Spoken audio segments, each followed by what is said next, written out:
Brandon Showalter, welcome to the podcast. Fierce warrior of protecting children, Christian man, great guy that I respect so much. Thank you for coming on, man. Thank you, Harrison. It's good to be with you today. So I want to start by just asking your backstory, which I don't even know. Where do you come from? How'd you grow up? How'd you get to this point in your life and your beliefs, your values, and all the things you do now? How'd you become who you are? School of hard knocks, man. A lot of blood, sweat, and tears. That's how. No, I had a great family, born and raised in the Shenandoah Valley of Virginia, Christian family, very godly parents, very good family. And I stumbled into journalism by the providence of God. I was not looking for a career in journalism, and I certainly wasn't expecting to fall down the rabbit hole that I did, covering the touchiest stuff that is, of interest to both of us. But turns out, at 31, I found myself inside of a newsroom the day after the Pulse nightclub massacre in June of 2016. And I was thrown into sort of surveying the landscape of everything that was happening. And pretty soon found out that the gay rights movement had pretty much hadn't faded away, but everything had transitioned, to all things transgender, just even right there. And I realized just how, oh my, this is far more, strange than anything that I had seen. I was living in California 2 years prior, and I had seen the Time magazine cover of Laverne Cox with the transgender tipping point headline. And I thought, wow, that's really odd. That's strange. But, then I realized just how language was being manipulated, and I soon learned about the medicalization of children who believed they were born in the wrong body. And as I have often said in many interviews that I've given over the years, something inside me snapped, because I realized that this was some of the most sinister and evil child abuse that only the depraved mind could invent. And I learned what puberty blockers were, and the story I often tell is that I was triggered, and I don't like using that word, but it reminded me of a story that I had read when I was a teenager in Reader's Digest, where Waris Deary, the supermodel that was born in Somalia, spoke of her harrowing experience with female genital mutilation. And I was so taken aback by that story as a teenager. Well, I felt exactly that in my early 30s when I'm learning about what medical institutions across the world, especially here in the United States, were doing to kids. It was just that same visceral disgust and horror. Worse yet was that when I started to investigate it, I realized that all of this had been done by stealth, and that people were laying the infrastructure and the groundwork for this for many years before even I was aware of it. And then I started covering it, and I just realized just what I was up against, because it was so horrible. One of the worst challenges was even getting people to believe that something this terrible was indeed happening, because it seemed so unbelievable. And it was as though this haze was just over people's eyes because they couldn't believe that it was as bad as I was saying. And so getting through to people that know it's actually true that they're cutting off the body parts of children and they're giving drugs to render them sterile, all because of a lie. It took years before we first saw legislatures starting to act here in the United States, Arkansas being the first in 2021. And so South Dakota had tried the year before, but I realized how politicians didn't want to touch it, but it took that long to report. So 5 years doing print reporting in the trenches, just crying out in the wilderness here at the Christian Post in DC where I work. And then keep just never giving up. And I heard from many families, and had you told me a decade ago that I would be, I would have written hundreds of articles on doctors cutting off the genitals and breasts of minor children, drugging them to render them sterile, it being institutionally enshrined, that I would co-author an ebook and do almost 5 seasons of a documentary podcast on the issue and be booked to speak all over the country on the topic, I would have told you need to be locked up in a psychiatric ward. I never could have believed it. But I think when I look back on it, I see how the Lord prepared me through some unique experiences during my teens and 20s to be able to have the courage and the grit and the determination to do this brutally hard work. And now I'm finally seeing that I don't want to be premature in declaring victory here, but the tide is indeed turning, particularly now with the leverage that truth tellers have within certain federal agencies in the government and elsewhere. It's changing globally. So that's it in a nutshell, how I got started. Transgenderism is not the only thing I've been covering here at the Christian Post, but it's probably been what I'm most known for, and it's the lion's share of my work has centered around that. And there's various reasons for that, but we here at Christian Post believe that if we don't address this issue and all of its implications head on, we will have nothing to say as Christians to the rest of the world. Yeah, I mean, well, it's just so amazing that you're taking so much time and heart in covering it. Because to me, it's the most important issue. It's the battle of our lifetime. It's our World War II moment. It's what history is going to look back upon us as, what did you do, Dad, Grandpa, in that time when they were mutilating kids, when guys were dominating women's sports? And it's just incredible that you said the word courage. And to me, I live my life by the motto, be brave. And I think courage is the most important virtue, because without courage, there's no other virtues. Because there's no real virtue if you don't do it in the face of fear or adversity. Yep. And yeah, I mean, I'm just so thankful that you take the time to cover it.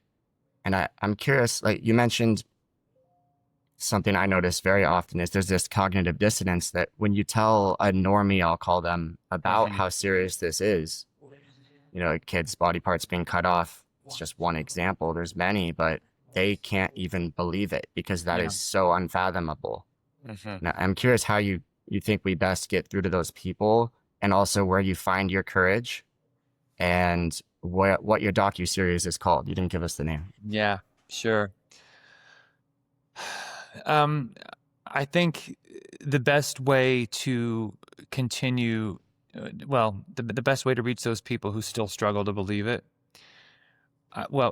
First of all, I'll say that I think we're in a different time now than we were a few years ago, because I could understand a few years ago people not being able to believe it, because it does seem so unbelievable. I mean, I was like that. When I first realized it, I remember thinking, they're not doing that. Like it's a normal response to have disbelief at something that's as terrible as this. But now the evidence is so incontrovertible. I think people who are therefore, I've just, for example, right before the election, I saw Megyn Kelly go on Bill Maher, and I saw that exchange that she had with him. And she was saying how we are chopping off the body parts of very young children. And the audience just groaned as though they didn't believe her. And then she's like, no, we absolutely are doing that. And Bill Maher, to his credit, said, yeah, we are. So even he admitted it. So I think the strategy today needs to be, yes, they are, and force the issue. And look, and if people actually want to see proof, there are prominent peer-reviewed medical journals that you can show them. If you can just dig them up the receipts. I've reported it. I wrote an article back in 2022 where I documented the actual words from actual doctors and surgeons who are doing this, admitting it, in publications like The Lancet, the Journal of Clinical Medicine, Obstetric and Gynecology, the Journal of Sexual Medicine. Not right-wing media. This is prominent peer-reviewed medical journals that the doctors say they have the data tables, and I list the page numbers. It's like, if you want receipts, it's original source material. You can show people that, yes, they are doing that. And then if someone is really honest and they've just never heard about it because they are consuming mainstream news, which is deceiving and lying about this issue, always has since the beginning. And some of them are starting to kind of come around, but it's maddening to watch because I've been reporting it for years, but I guess the Christian Post isn't seen as credible. They can't allow me to be seen as credible. I don't know. It's just so bizarre. But I think it's time to be tough with people. Say, stop denying it. We can prove it.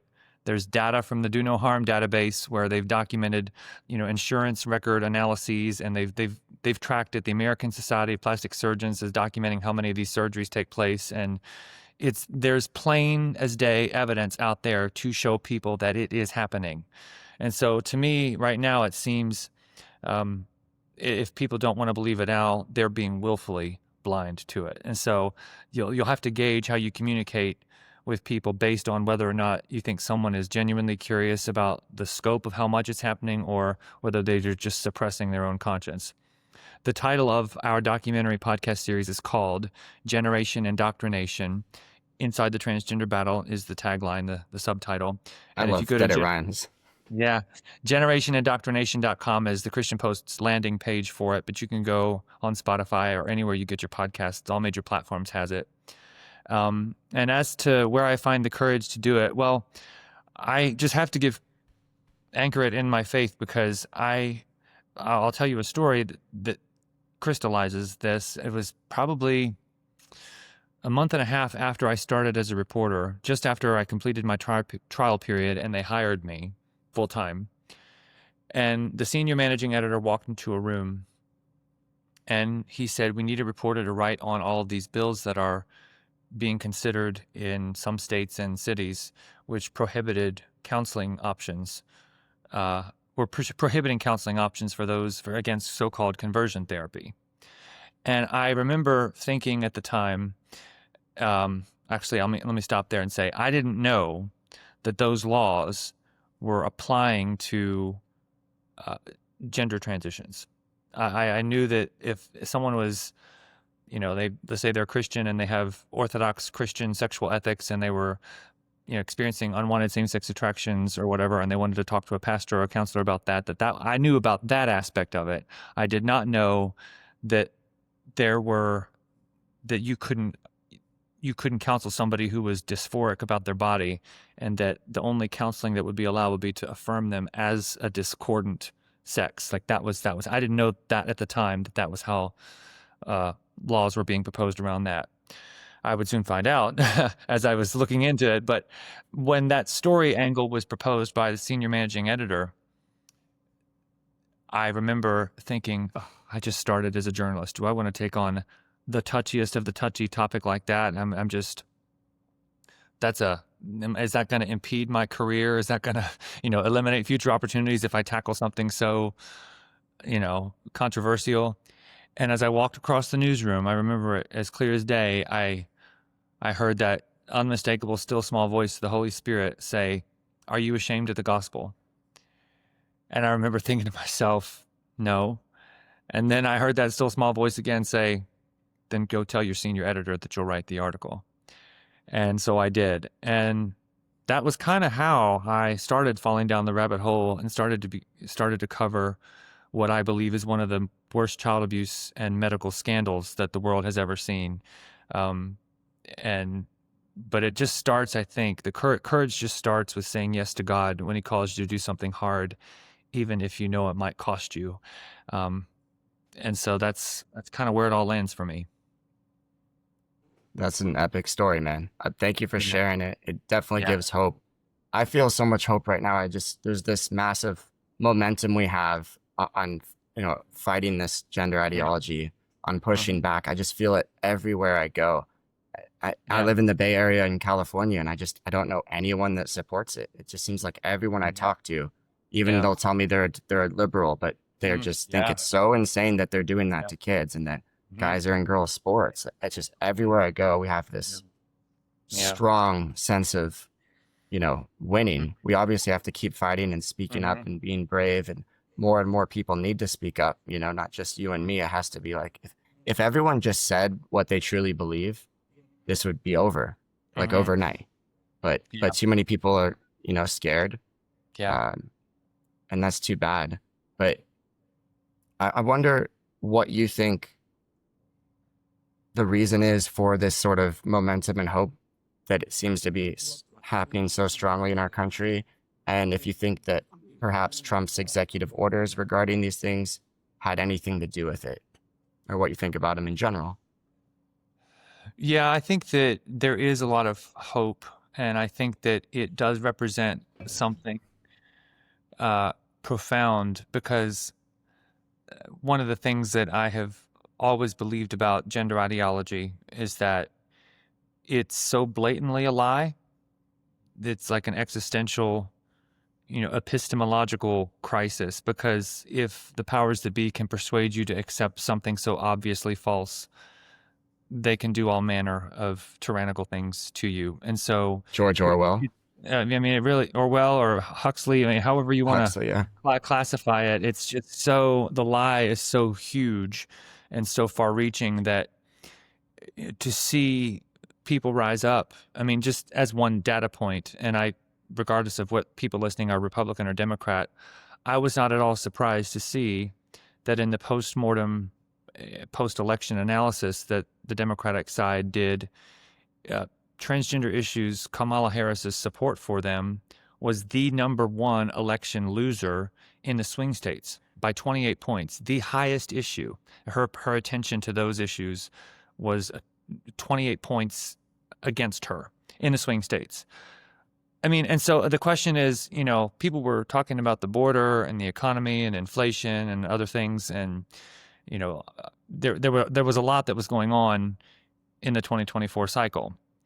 But I think that because of the profundity of that lie and all of its implications, I said this before to people, I think the blatant lie of gender ideology that human beings can somehow become the other sex, that children can become the other sex, that male sex offenders can be locked up in prisons with women, and that boys and men should play on girls and women's sports, like all of it taken together is so disquieting, and it throws people off their equilibrium so much that even if you try to skirt and run away from the issue, as Kamala Harris did, trying to say it's all remote, it's just such a remote issue, people know that, no, this has huge implications. And so even if it doesn't affect me, it's just bat guano crazy.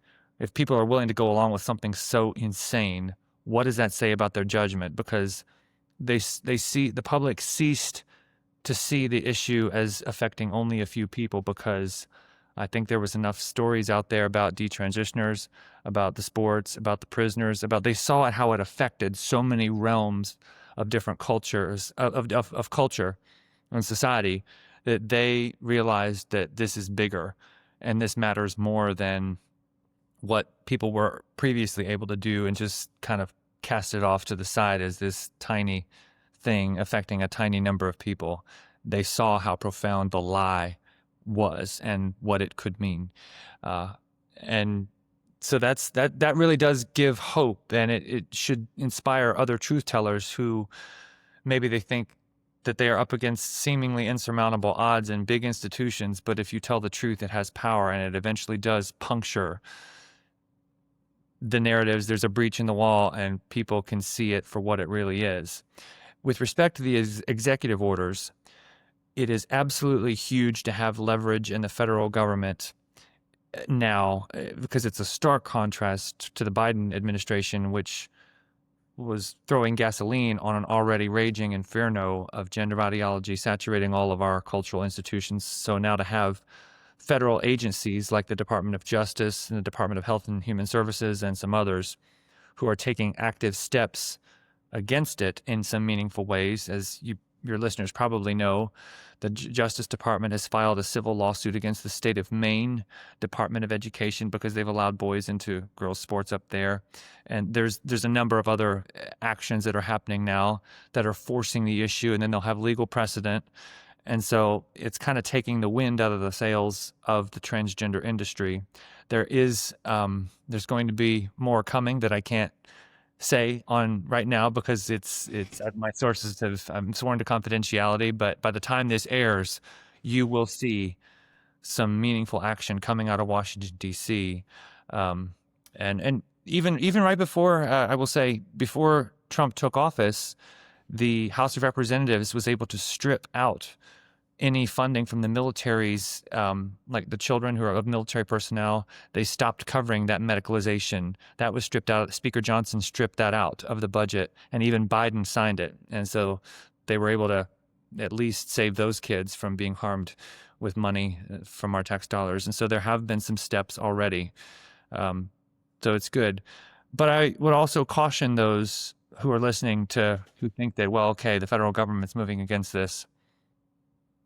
As you know, Harrison, Trans activists are stealthy, sneaky creatures who they'll consolidate their power. They'll find new ways to manipulate and twist and hide and, double down in blue states where they already have a lot of power and entrenched interests. And I continue to expect them to lie. I wonder if there's some hospitals that have said that they're stopping gender transitions on children. I hope that they are indeed not doing them anymore, but I don't trust them. I hope that if they are continuing to do it and they're renaming it or reclassifying it or pulling who knows what tricks, that there can be some even more whistleblowers that are going to call them out on it. But it is true that even in very left-wing areas like the Bay Area where you live, people are fed up and they're getting braver to say that they think this is nuts and evil. But the fight's by no means over. And I think we need a full accounting and a full reckoning of everything that has happened, because it has affected countless people, and there are still families and people suffering in silence. So big way to go yet. Yeah. It's truly malevolent and evil, Mm-hmm. Yeah. wrong. Right. I'm wondering a couple things. Firstly, what would you say to someone who lives in, I don't know, rural Mississippi that says, like, look, I don't have to deal with this. I don't live in San Francisco. Mm-hmm. And then my other question to you would be, as you said, reckoning, and I know you don't mean that with anything but love in your heart. But what can/should we do to hold some of these doctors, parents, teachers, CPS workers, etc., accountable for the atrocities they've committed on children? I think if you're a person of means, contribute to funds for lawsuits. And even if you're not a person of means, you can definitely pray that we see more and more legal action taken against these medical criminals. Those who have perpetrated this need to face the music. I say often that I think if we lived in a sane time, and maybe the times we're living in is a little bit saner now, at least on this issue, given the federal government's actions, but I think we need to convene some tribunals for the atrocities that, I was asking my dad this not so long ago. It's like, can you believe you live in a country where doctors will go to work today and slice off the forearm flesh of women to make a fake penis for them? It's just like what kind of sick, nightmarish mind invents something so hideous and barbaric, and nobody bats an eye. I mean, you see the butchered forearms, and sometimes people post those awful photos on social media, and a couple of years ago they would have been censored, but now, like with the culture of digital censorship, due to Elon Musk buying Twitter, and there has been a freed up exchange of horrible information. Like, continue to do whatever it is. If you're a person of faith, you're Christian like me, you ask the Lord what to do and just do that. I can't give any better advice than that. But I think that state laws, there's a patch where half the states have prohibited this medicalization for children, but we have to contend for children even in California and in other blue states too, because this is wrong no matter what, because a lot of the blue states are enabling children from red states to come and be medicalized. And so this is not going to shake out with red states banning this and blue states promoting this.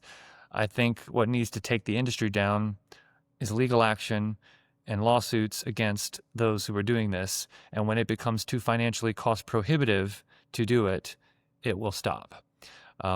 Just the major transgender center at the prominent Washington U. St. Louis hospital shut down due to a whistleblower, and they were working in keeping with the attorney general in Missouri, who actually won at the trial court level, first ever attorney general to win at the trial court level with respect to a law that was prohibiting it. And one of the reasons when the gender center at that hospital announced that they and the other clinics were going to shut down was because of liability risks. So if doctors and hospitals and clinics know that they will be sued into the ground, they'll stop. And so I think because even when there have been laws passed to prohibit it, the trans activist doctors and their allies in the institutions have just renamed it or hid it or done other things. And so if you want them to really stop, they're going to have to either face jail time or face financial ruin, because they don't take no for an answer even when you do pass laws. And so if you're a person who wants to do something about it, continue to raise the alarm and make noise about it.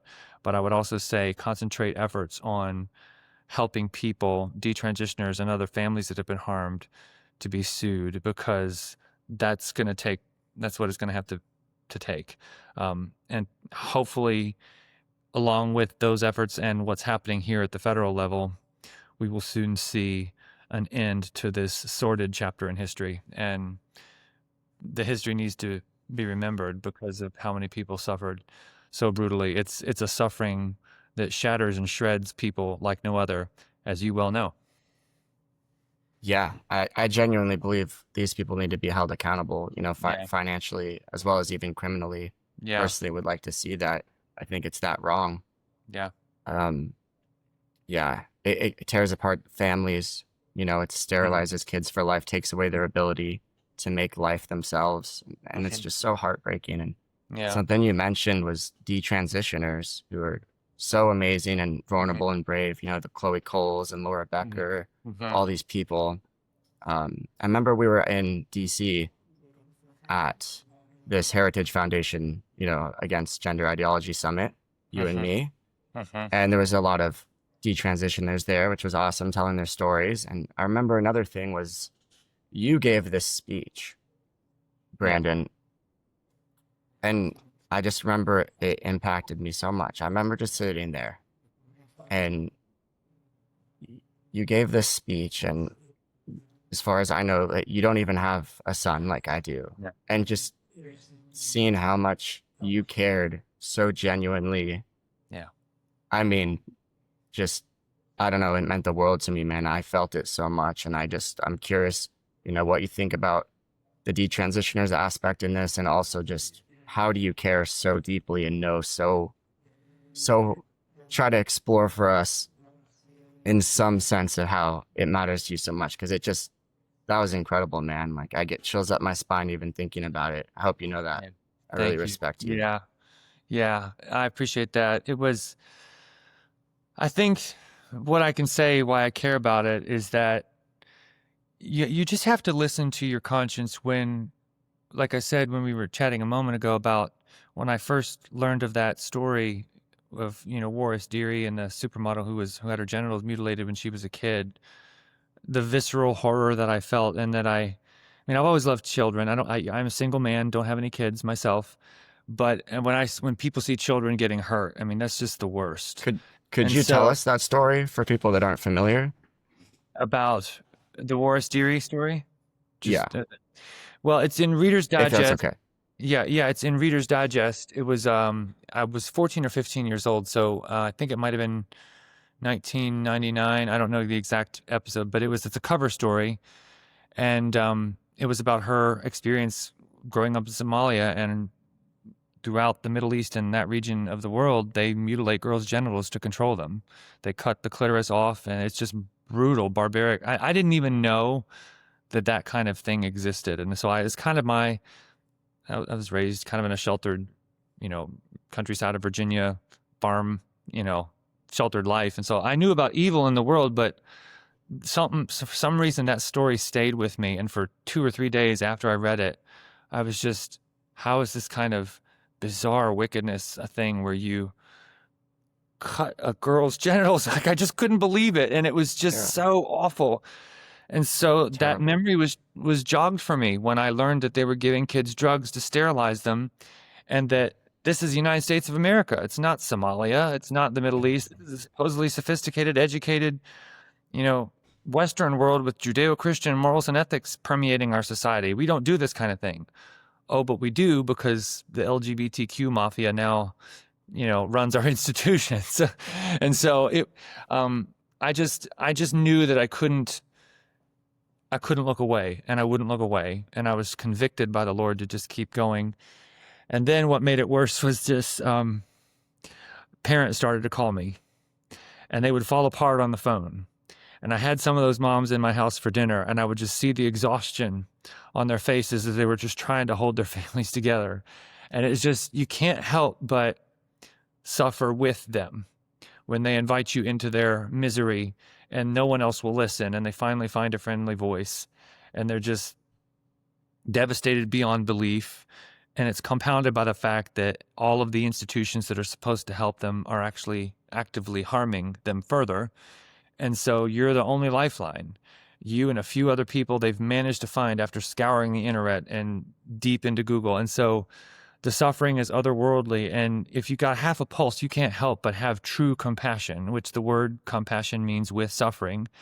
And so I've never allowed myself to become hardened.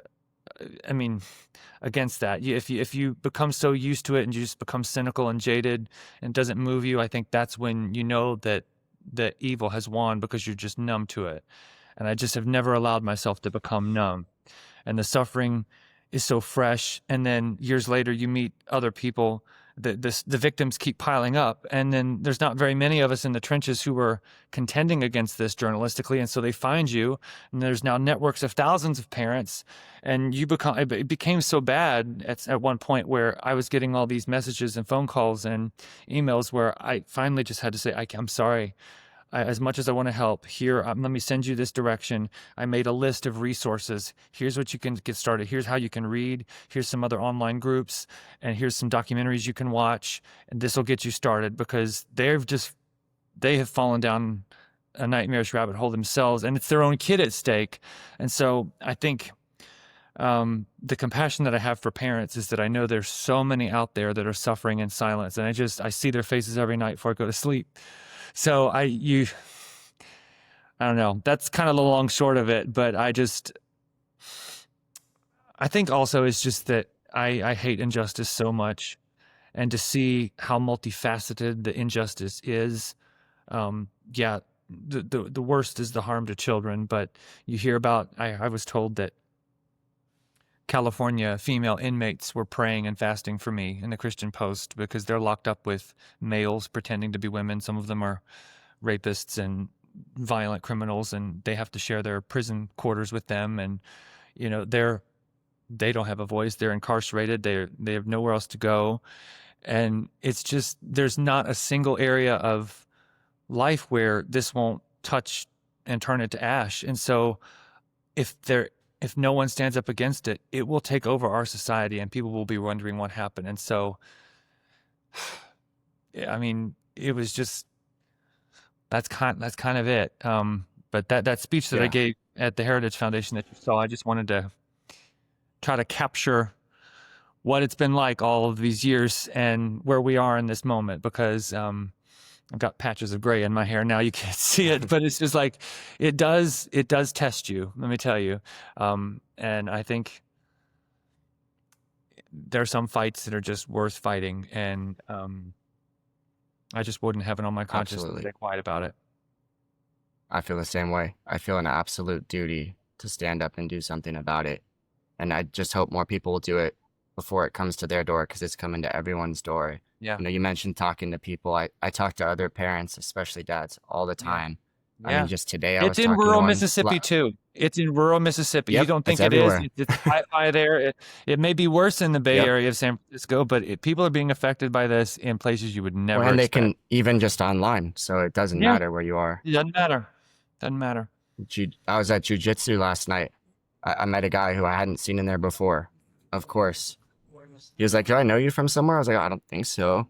And then I guess he knew me from online, because, of course, he has a custody battle going through something crazy like this. And it just seems like everywhere I go, I meet people with the same thing. And I'm curious if you have any words of wisdom for people in custody battles, as well as even say we win, say Congress passes a law or something crazy banning this stuff outright. Yeah. Well, what happens then to all these kids where they're with the parent that was affirming a delusion, or if CPS took it from both safe parents, because that's a whole nother court, and it's a whole separate thing that would have to be dealt with separately, and it would take a long time to sort out. There are no easy answers, Harrison. I mean, I think that we're going to be dealing with the fallout and the horror of this for many years to come, unfortunately. And so I would say to parents, especially dads out there who are fighting, because, I mean, the dads, now, to be sure, I have actually met encountered people where the dads are actually pushing Me trans and the too. mom is fighting. Obviously more rare, but me too. But that's rare. But that has happened, and so Hmm. But the suffering of dads who are fighting when their moms, or even when both parents are against it, I think the suffering of dads has not been heard a lot, because I think men in our culture, tend to sort of become stoic. That's just how they deal with grief. But it's just, I mean, it's like there's nothing like it.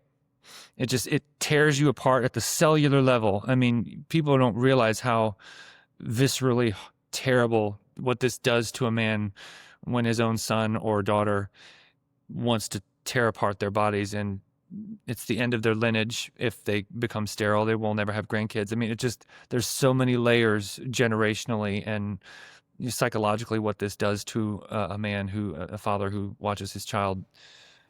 That's what I'm saying, Brandon, because that's why It's your speech awful. impacted me so much. Yeah. Because I'm actually gone through some of this, you know, Yeah. and it's like, as I was saying before, like once I had my son Sawyer and got to be with him, it opened my heart to an amount of love I didn't know I was capable of. Yeah. It just transcended everything in the world, and he became the most important, wonderful, radiant thing, and like all that matters. Yeah. And then to see you care so much, Yeah. even though, you know, you don't have a Sawyer yet, or Yeah. it's just spectacular, man. And Thank you. yeah, I don't know. I just really appreciate you. And I'm curious Yeah. what you think about the detransitioners and their role, and what we should do with that aspect of this, because I really think that does help put some of the normies into perspective. Yeah. You know, I'm so grateful for every victim of this medical scandal to come forward and put their head above, the parapet and say this was all wrong. And I applaud their courage, and I hope that they feel as though that they are valued, because they are. I mean, when you see them at a state legislature or at a public hearing of any kind, you can see their disfigured bodies, you can hear their froggy voices, you can see the harm in a real way where you just can't with other people who are trying to make, clinical or psychological or medical cases against it. There's just something so powerful about seeing someone who's lived it firsthand testify to how wrong it is. I hope that those, I mean, it's the same handful of people who have the guts to go travel and do this kind of speaking engagement. And it's important because a lot of detransitioners who are, they're dealing with a lot of other things that they don't have the wherewithal to speak out about it. And I don't blame them at all. I would caution those who are in the capacity to try and want to get them to come speak, be very careful, because we don't want to use people. And I don't think that people are trying to, but because people know of how powerful their testimonies are, they want to get them in front of other people to make them get it. I completely understand, because it's very powerful to hear Chloe Cole speak when you see her flat chest and you see, I mean, it's so moving to see how she she radiates light like she does. Like I've never seen. She's the most bubbly, amazing. bright, wonderful. Yeah, it's true. But you still see what was done to her, and it's just the jarring.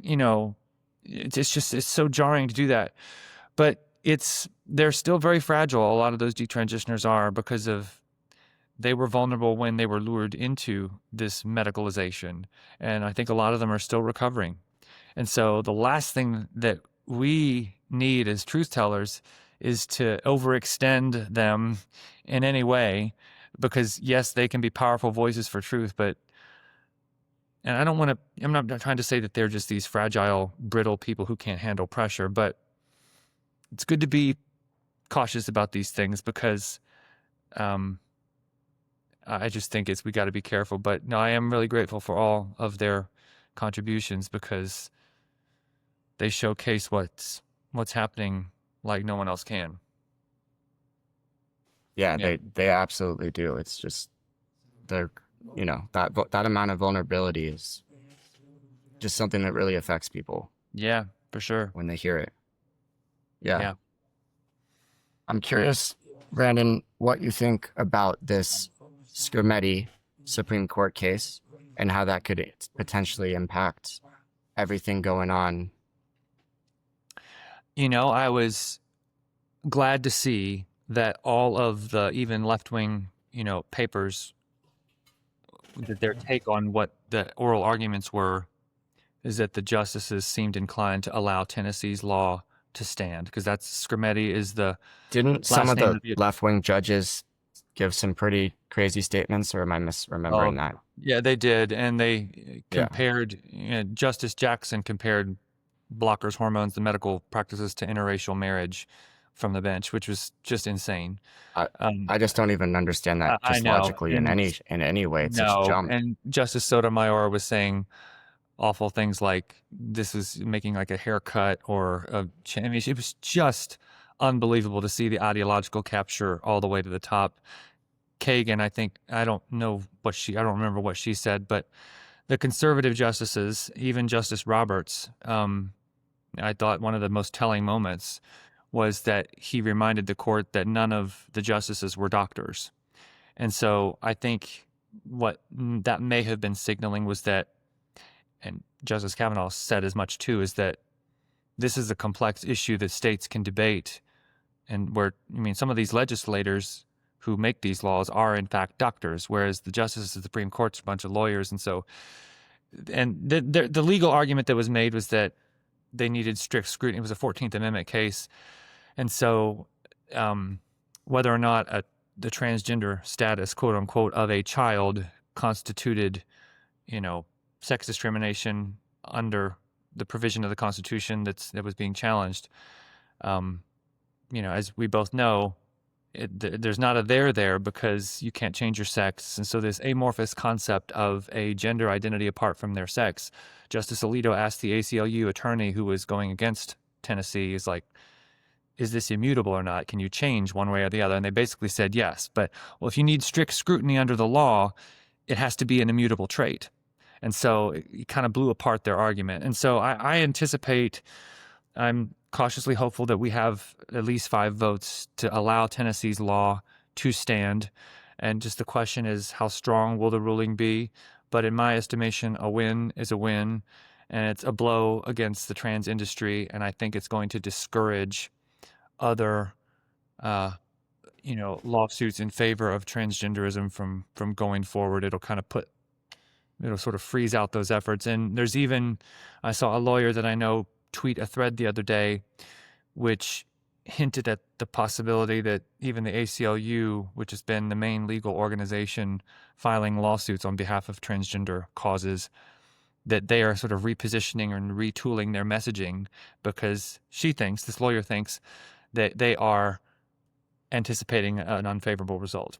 And so the messaging that the ACLU is putting out there looks as though they know what's coming, and it's not going to be good for them. So I'm hopeful, but wait and see. I mean, by the time this comes out, we'll probably have a ruling. It'll be in June, probably the last day of the term. Usually that's when they save the most controversial, touchy cases. Just to add on to that, there was recently a case heard just a couple weeks ago where it was about transgender and gender LGBTQ queer books and content with, gnarly content in them, about presenting them to children as young as 3 in the school systems, where the parents could opt out of that, because the brainwashing of children into this starts very early, as you well know with your own kid. It's all these stories and books and materials, and the Muslim and the Christian and the Jewish parents here in Montgomery County, which is just, I'm here in DC, just very close to the border of that county, where the parents rose up and said no. The school board took away their ability to opt out of that because they were inserting those crazy books into English class. And even one of the liberal justices was saying, I think even non-religious parents wouldn't want their kids to be exposed to all this sexuality content when they're 4 years old.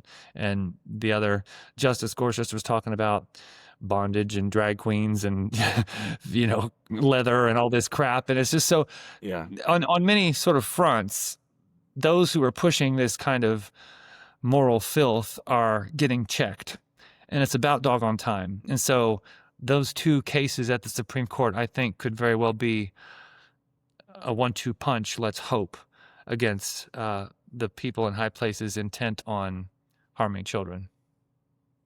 Yeah, I have a really good feeling about it. Super Yeah, optimistic, Mr. yeah, Brightside. We're gonna win it. It's gonna be a great ruling.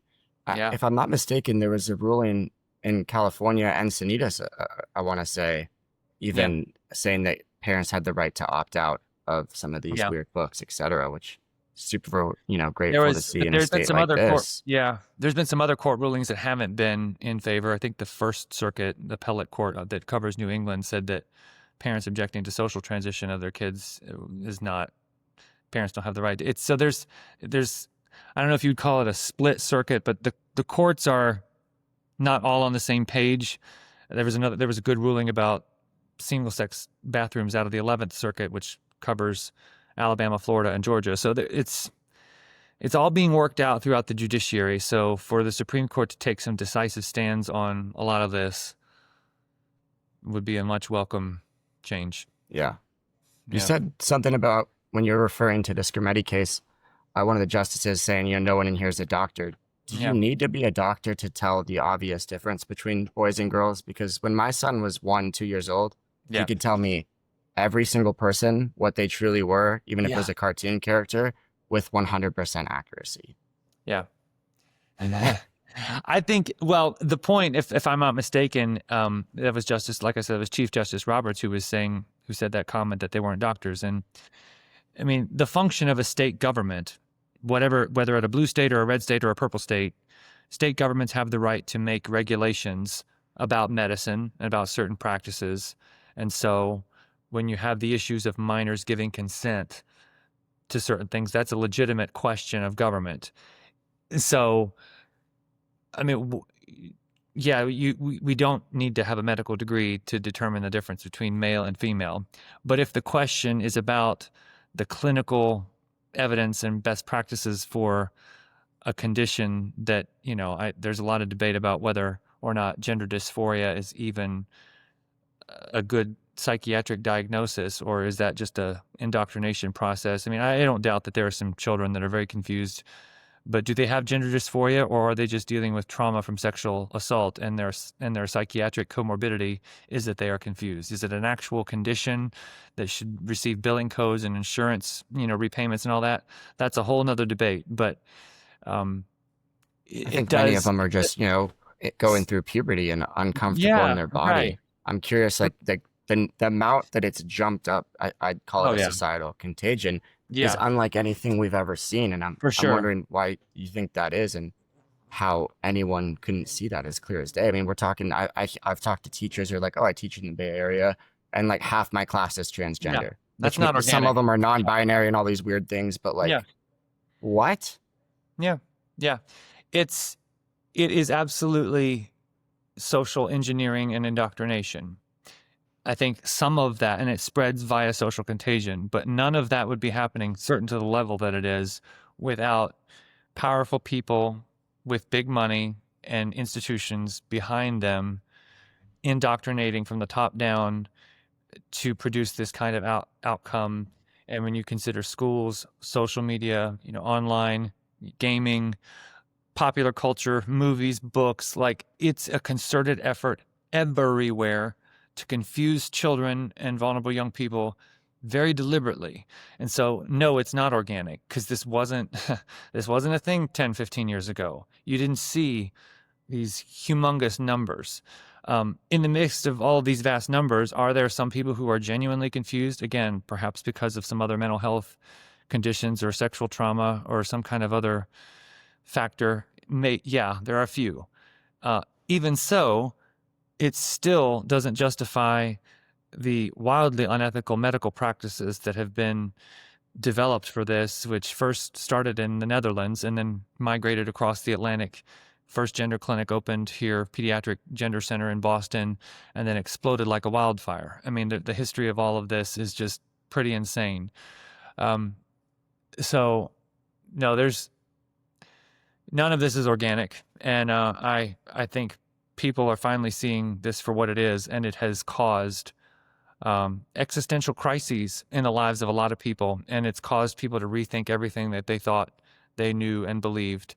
And here's hoping that we soon see much needed corrective and frankly, I mean, we are going to be dealing with the fallout for a long time, and a lot of people need to be sued into the ground, and I think people need to go to jail.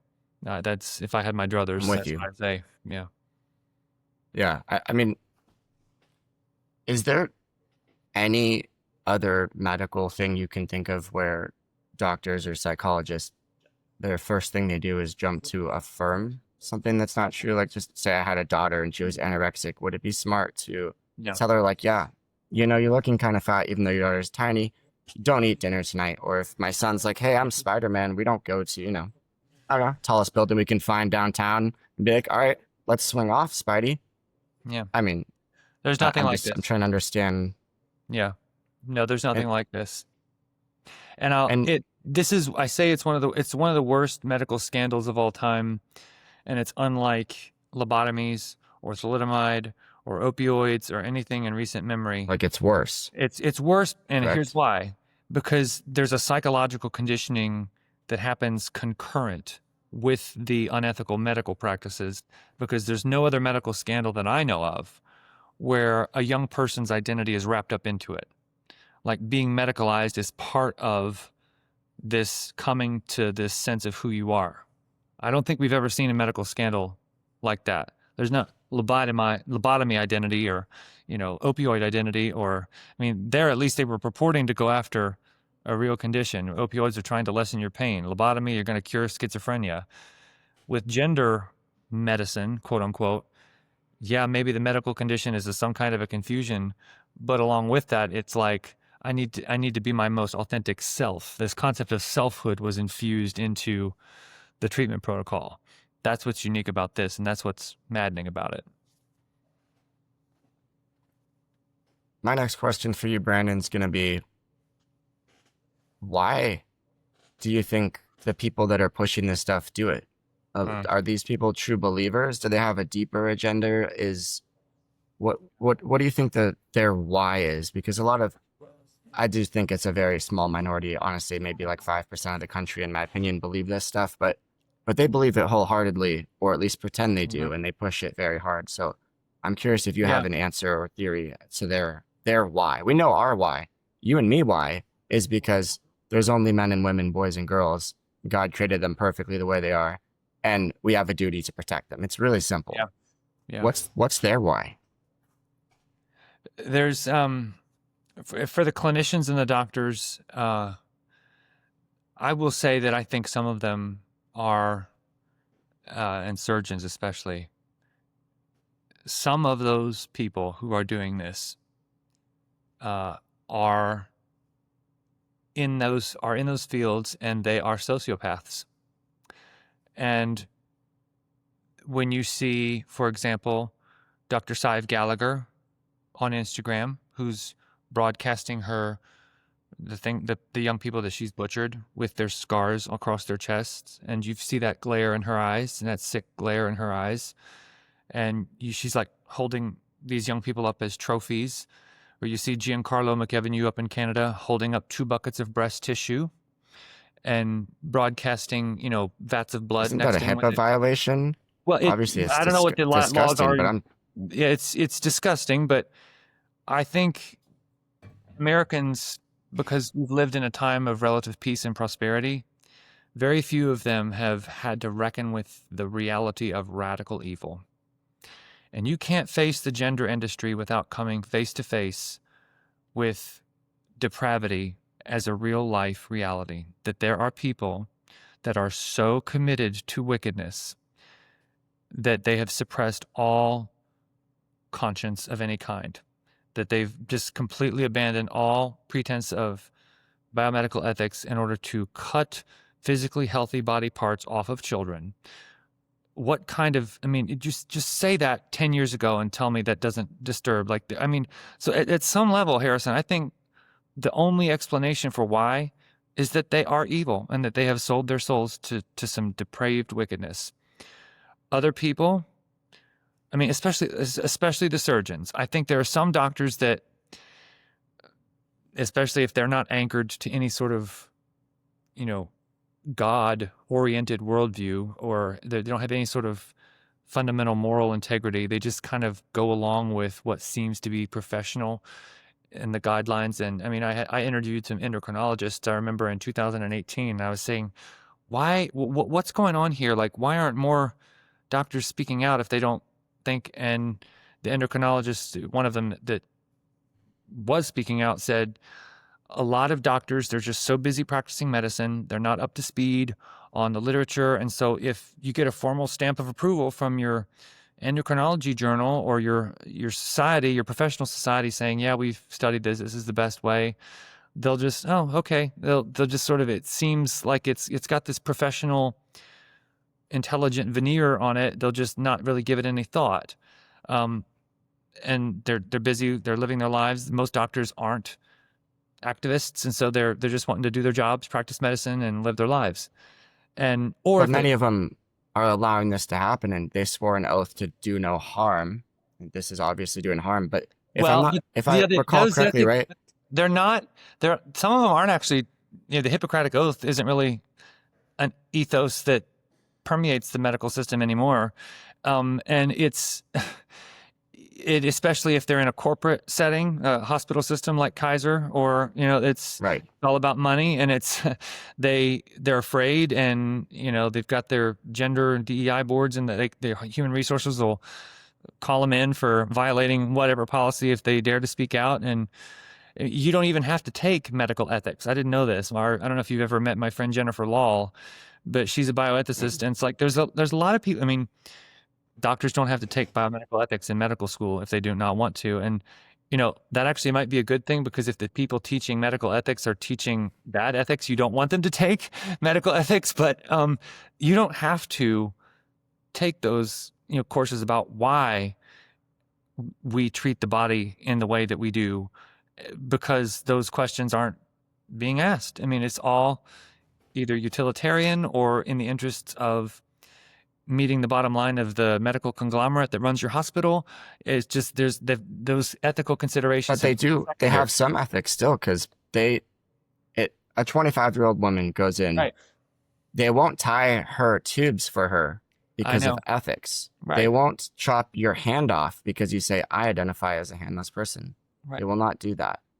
And yet for this very specific thing, right, they're okay with overlooking that or not even batting an eye at that possibility. And this goes to children even, which is even crazier. And this goes to my point about radical evil too, because I think as a Christian, when you make the point that they won't chop off your finger or your toe or your arm or your leg or your ear if you want it, if you identify that way, but they will cut off your penis or your breasts, I think that speaks to the unique kind of depravity and wickedness that this is. And as a Christian, I can make sense of that, because since I believe that every human being, whether they believe in God or not, does in fact bear God's image uniquely as male or female, that these horrific medical practices are a diabolical, demonic, evil, wicked, depraved assault on that image. And so there's this sort of melding of what I think is spiritual evil and unethical medical practices accomplishing the goal of desecrating God's image on human beings. And so that's how I make sense of it. But I don't think you have to believe in God to know that cutting off your secondary sex characteristics is morally wrong. But it sure helps to believe in God. You don't have to believe, but it sure makes it easier.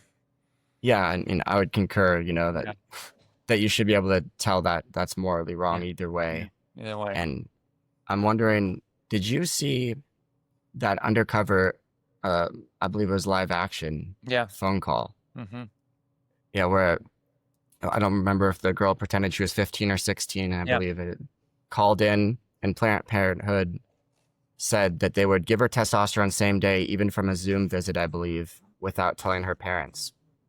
Yeah. I'm curious what you think about that video, if you have more details for us. I have a lot of thoughts about how common that is.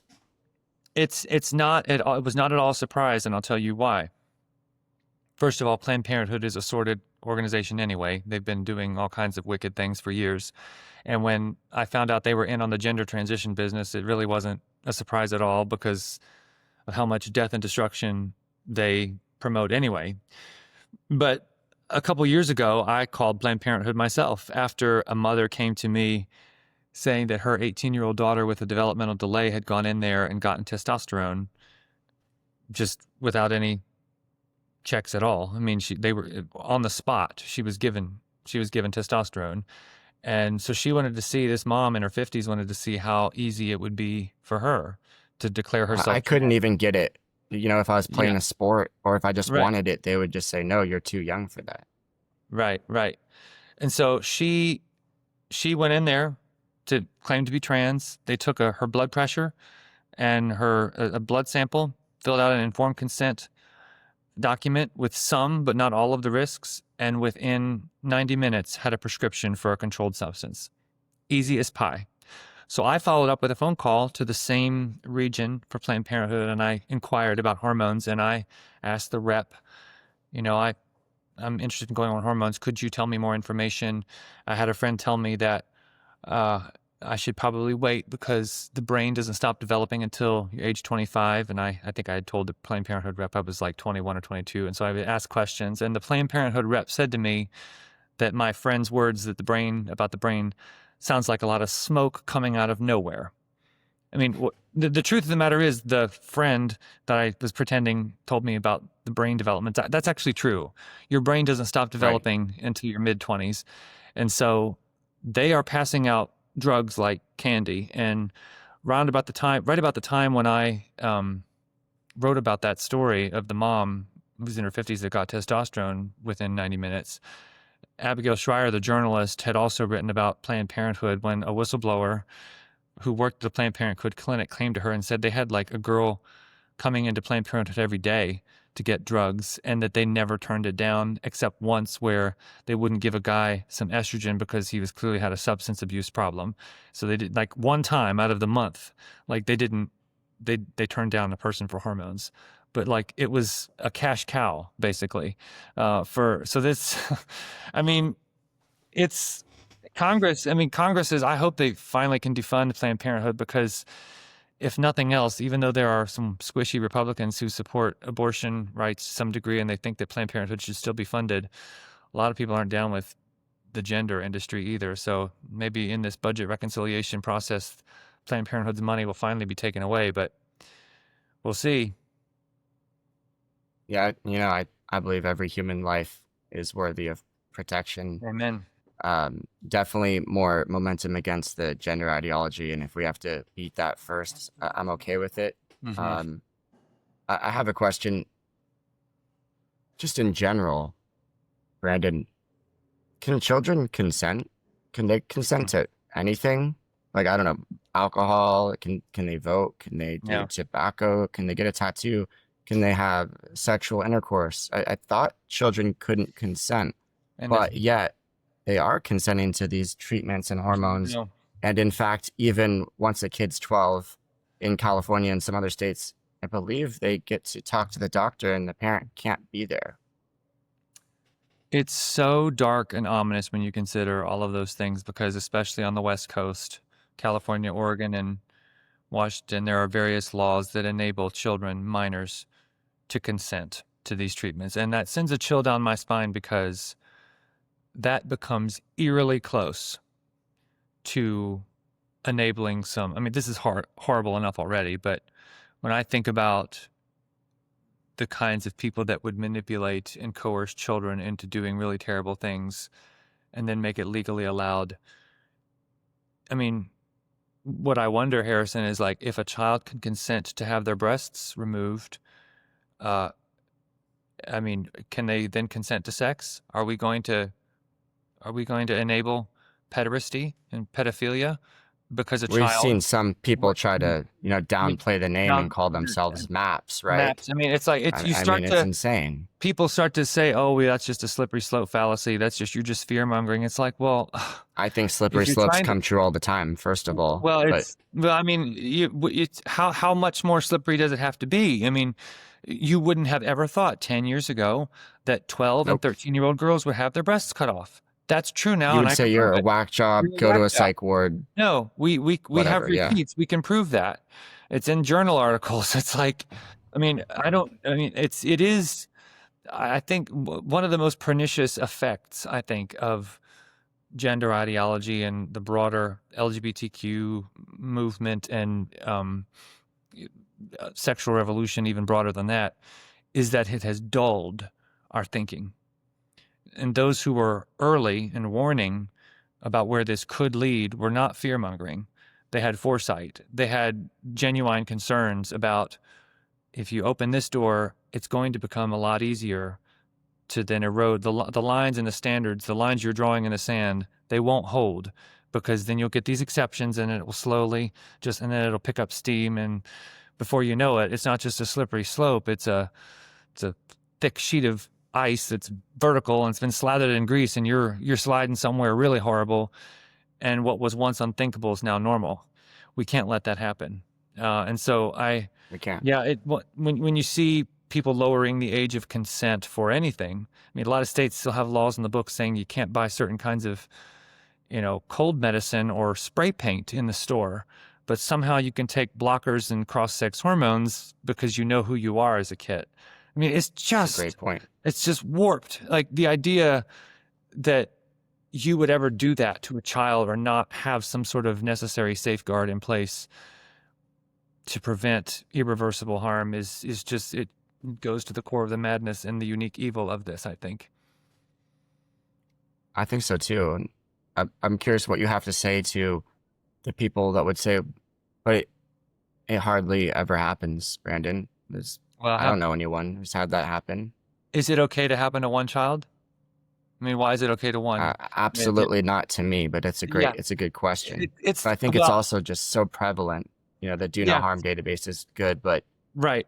The idea, I've noticed that tactic too. That I remember being at UC Berkeley with Chloe Cole, and we were trying to we were doing kind of like a change my mind, and the kids would just not accept the do no harm database. They're like, absolutely not. That is not happening. That's part of the cultural brainwashing, because I guarantee you that part of the research that any of those kids do, and they Google it, they'll get these transgender friendly websites, and that's part of the script, is that this is just a tiny number of people who are just marginalized. And so any sort of concrete data like the do no harm database that suggests anything more alarming can't possibly be true, because they're programmed literally to believe that any concern is bigotry. And so punching through the misinformation, the actual misinformation, the cult dogma that has been parroted to them through their schools, through social media, through all the other means of channels of information, with actual, raw numbers and pictures of harm and, anything contrary to that narrative. It's part of the manipulation tactics, is that if you dare to raise any alarm, no matter if it is disproportionately small in a country of 330 million people, you talk about thousands of people affected, that's a small percentage compared to the whole thing. It's like, how many lobotomies did we have to do before we realized that was wrong? How many people have to be the number is not, that's not how we judge whether or not something is ethical or not. I mean, however many people, exactly. and it's a minimization tactic to make people with any kind of legitimate concern seem like they're making a mountain out of a molehill. People stop caring. People start not to buy into that number when it's your own kid that might be one of those people. And then they realize, oh, dear God, I don't care how many there are. This is my daughter, my son, my friend, my cousin. I don't want to see her lose her body parts. Suddenly things get real. And then you realize how many far-reaching effects, how it affects families, how it affects every other area of culture where, I mean, the numbers argument doesn't hold up anyway. I mean, I thought about this too. I keep saying, 10 years ago. 10 years ago, I think 10 or 15 years ago, if it was found out that a doctor had cut the breasts off of one 12-year-old girl, that story alone would have been and should have been something that 60 Minutes did an investigation on. That one butchery of a child should have been something that's like a psychodrama. I mean, it just shows how we've been so conditioned to think that if it's just a few, it's fine. No, it's not fine for one. Like it's the kind of thing that you should do it in. What kind of psychopath doctor cuts the healthy body parts of a kid? Like we're And so smiles about it and posts and brags about it even too. Exhibitionist display on Instagram. I'm like, we're I mean, talk about the frog boiling in the water or whatever. It's like it's we don't realize just how far we've sunken into this abyss. So anyway, But we're winning, we are. and we're gonna end this war on children, this crazy gender ideology. Yeah. I know it. I know. I bet you within the next, since we keep talking about it, I'll say it, the next 10 years into the future, it will be gone. Mm-hmm. And I'm proud to be a part of fighting that with you. And I'd like you to close us out with anything you want to say, any last words, final words of wisdom, Brandon, and life advice, love, heart, spirit, God, give it to us. If you're a parent of a child today, it has never been more important to pray over them every single day. You need to guard them with your life, and you need to realize that there are forces in this world that maybe you don't have any grid to recognize the kind of evil that's after them, but it's out there, and it's after your own kids. You're not paranoid, and I'm not saying being a helicopter parent and just obsess over it, but you need to recognize the nature of radical evil and guard your children with your life. Because every parent that gets a hold of me, and you don't want to be a parent that is in my inbox, you don't. They almost all say, I never could have imagined something like this. Most of them, they knew about evil in the world, but they had no idea just how deep and how terrible this would be. And so churches, get off the sidelines. Make this something that you pray about in your gatherings as you pray. Get involved however the Lord leads you to help, even if it's nothing more than to comfort and help the families that are suffering in your own communities. But do something, because this is the most sadistic, grotesque form of evil with the most far-reaching effects that I have ever seen. Stand up and be counted and do something. And just trust that that'll be enough. But don't be quiet about this. Do not go quiet into this night. Yeah. Save the kids. Save be the brave. Fight, fight, fight. Just like this. Miracles do happen. I consider that a miracle. I consider the fact that I saved Sawyer a miracle. Yeah. And if we follow your words of wisdom, we will protect the kids. Amen. Amen.